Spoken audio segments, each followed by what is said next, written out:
ओम शांति। मेरा नाम पूनम राय है। मैं बनारस की रहने वाली हूँ। मैंने 2 बार वर्ल्ड रिकॉर्ड इंडिया में अपना नाम दर्ज किया है और आज मेरा सौभाग्य है कि मैं बाबा के धाम आई हूँ और ऐसा लग रहा है कि मानो जो मैं सपना देखा करती थी और वो साकार हुआ और वो साकार बस बाबा के धाम में ही होना था। आज मैं वॉकर के सहारे चलती हूँ, लेकिन मुझे पता ही नहीं था कि यहाँ आने के बाद वॉकर भी मेरा छूट जाएगा। जैसे इतनी व्हील पावर आई मुझे कि आज 2 दिन हो गए, मुझे लग ही नहीं रहा है कि हम 2 दिन से यहाँ आए हैं, जैसे लग रहा है बरसों से मैं आई हूँ। और यहाँ के बारे में जितना भी कहूँ कम है। अभी ज्ञान के बारे में ज़्यादा नहीं जान पाई हूँ, अभी बहुत कुछ जानना है। पूरा जीवन समर्पित करना चाहती हूँ बाबा के धाम में और सबकी सेवा भाव करना चाहूँगी। अभी 2 दिन पहले क्या हुआ कि ऐसे सारे लोग खाना खा रहे थे और थालियाँ साफ़ कर रहे थे, तो मुझे ऐसा लगा कि मुझे भी ऐसा करना चाहिए। तो वो लोग बोले, "आप सेवा करेंगी?" हम बोले, "एकदम करेंगे।" और जाके उनके हाथ से प्लेट लेके और पूरी प्लेट के चम्मच को, गिलास को, सारे को मतलब पोंछी। तो वो लोग बोले कि साफ़ कर रही हैं, ये सेवा है। तो हमें नहीं पता था कि ये सब सफाई करना सेवा होता है। तो मुझे ये सौभाग्य मिला कि मैं सफाई की और साफ-सुथरा की। अच्छा लगा कि ये सब भी एक सेवा में आता है। तो बहुत कुछ जानकारियाँ जिससे अनजान थी और सब कुछ सीखने को मिला। पढ़ाई-लिखाई तो मैं बीएचयू से की हूँ, 95 में पेंटिंग ऑनर से ग्रेजुएशन किया है। लेकिन यहाँ आने के बाद ये पता चला कि वाक़ई में सेवा क्या होती है। तो ये सब कुछ सीखने के बाद यही से अनुभव मिला। मेरी ज़िंदगी तो एक खुली हुई किताब है और जितना भी कहूँ कम ही है, लेकिन आज बाबा की दुआ से आज मैं बहुत ही स्ट्रॉन्ग लेडी जानी जाती हूँ और पहले कुछ नहीं थी, लेकिन जब बाबा के शरण में आई तो काफ़ी कुछ अच्छा हुआ और मैं बनारस हिंदू यूनिवर्सिटी में पेंटिंग ऑनर से ग्रेजुएशन किया है और उसके बाद मेरी शादी होती है तो मेरे ससुराल वालों ने मुझे छत से नीचे फेंक दिया था, जिसकी वजह से स्पाइनल इंजरी हुआ और मैं आज वॉकर के सहारे चलती हूँ।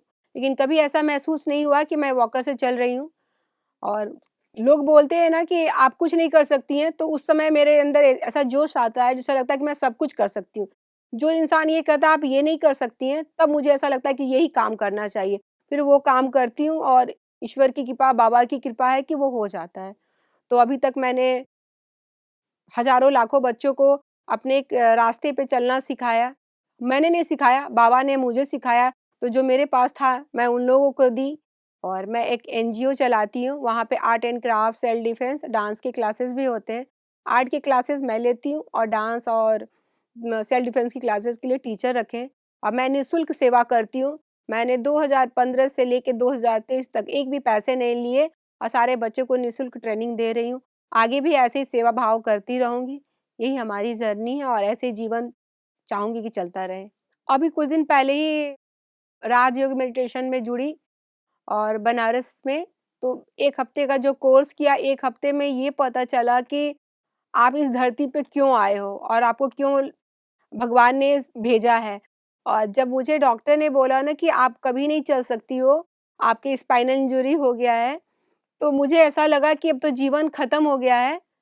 लेकिन बाबा के जब धाम में गई और जब ये मोटिवेशनल राजयोग मेडिटेशन का कोर्स किया तो ऐसा लगा कि ये सब पूर्व जन्म का था, इस जन्म में कुछ नहीं था। इस जन्म में आप बहुत कुछ अच्छा कर सकते हो, तो आप इसको ज्ञान को लो। तो जब वो ज्ञान को ली तो ऐसा लगा कि वाक़ई में ये सब कुछ नहीं है।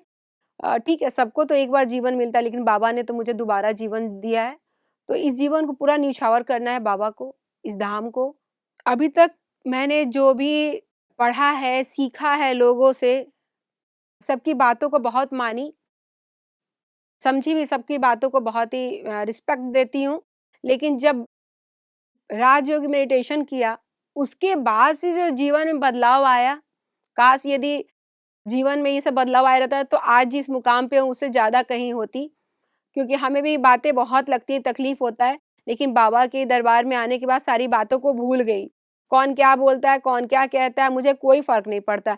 बस मेरा काम है निस्वार्थ भाव से सबकी सेवा करना, बस करते जाना है। यदि किसी को आपकी वज़ह से दुःख होता है ना, तो उससे हाथ जोड़ के क्षमा माँग लें, बस आगे बढ़ जाएँ। वो क्या सोच रहा है, ये कोई मायने नहीं रखता। आप क्या सोचते हैं किसके बारे में, ये मायने रखता है। तो बस इसी तरह मेरा कारवां चलता रहेगा। अब मैं सब बातों को भूल के बस आगे बस सेवा, सेवा, सेवा ही करना चाहूँगी।